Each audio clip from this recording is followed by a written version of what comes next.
On m'a demandé c'était quoi le plus grand défi que j'ai vécu à mon arrivée ici. J'en donnerai un pour le mandat que j'ai fait en Guinée. À mon arrivée, on m'a envoyé, je suis resté une semaine à la capitale, puis ensuite on m'a envoyé dans un petit village. C'était à l'écart, peut-être à 5 heures de route de la capitale. C'était difficilement accessible. Ça a été mon plus grand défi de m'adapter à cette nouvelle situation-là. Donc c'est une maison, il n'y avait pas d'électricité, il n'y avait pas d'eau courante. C'était une population d'environ 1000 habitants, peut-être la moitié de la population ne parlait pas français.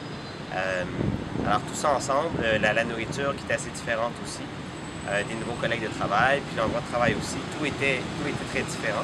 Alors de m'adapter à tout ça dans un très court laps de temps, parce que finalement, t'es envoyé là, puis ok, là maintenant tu commences avec ça. Alors tout ça en même temps, ben ça je dirais que c'était mon plus grand défi. En même temps, c'est intéressant de le faire, puis c'est une belle aventure évidemment.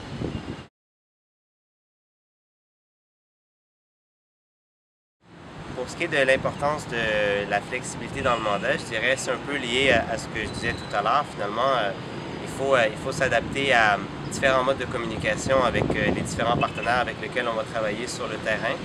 Alors ça, c'est autre chose, c'est assez différent en Afrique, c'est différent ici au Pérou, c'est différent dans notre pays. Alors ça, on l'apprend petit à petit.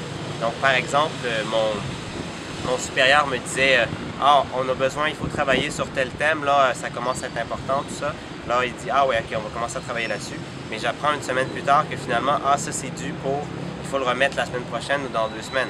Alors là, dans certains pays, les gens vont tourner plus autour du pot, puis il faut aller chercher l'information. Alors on s'habitue à ces différents modes de communication-là. Tout comme on s'habitue à la nourriture ou à différents lieux de résidence, on peut être amené on a une maison dans un endroit, puis ensuite, pour la suite du mandat, on va habiter dans une autre ville, un autre endroit, donc il faut s'habituer à nouveau. Donc tout ça, il faut vraiment être la question de religion aussi. Quand j'étais en Afrique, c'était l'islam. Quand je suis ici, c'est le christianisme au Pérou. Alors là, ça change aussi, il faut s'habituer à différents modes. La question de la langue aussi, le transport. Alors il y a vraiment plein de choses qui font appel, qui requièrent que les volontaires soient capables de s'adapter à différentes situations.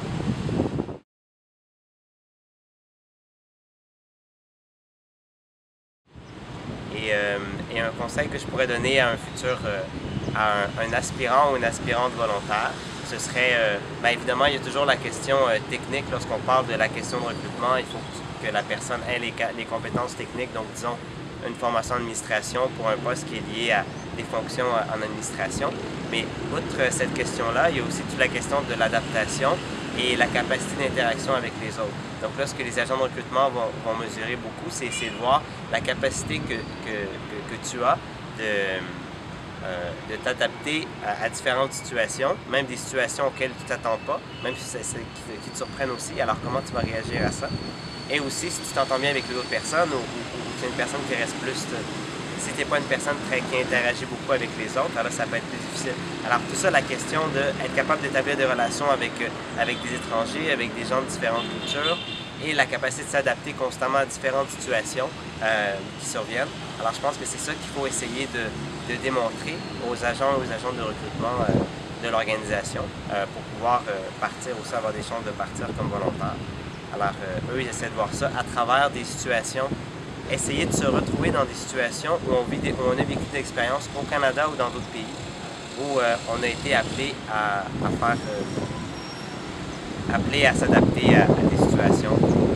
Alors ils vont essayer de voir ça à travers des expériences concrètes. Donc voilà. Et des expériences de formation aussi. Ça c'est important parce qu'on fait à peu près toujours de la formation. Donc essayer de se mettre dans un contexte. Si on n'a pas d'expérience en formation, essayer d'aller en chercher, que ce soit au Canada ou à l'étranger, de formation aux adultes ou d'avoir donné des ateliers pour qu'ils puissent voir que vous avez la capacité de le faire et de parler devant d'autres personnes. Alors voilà, c'est ce que moi je trouve qui serait important.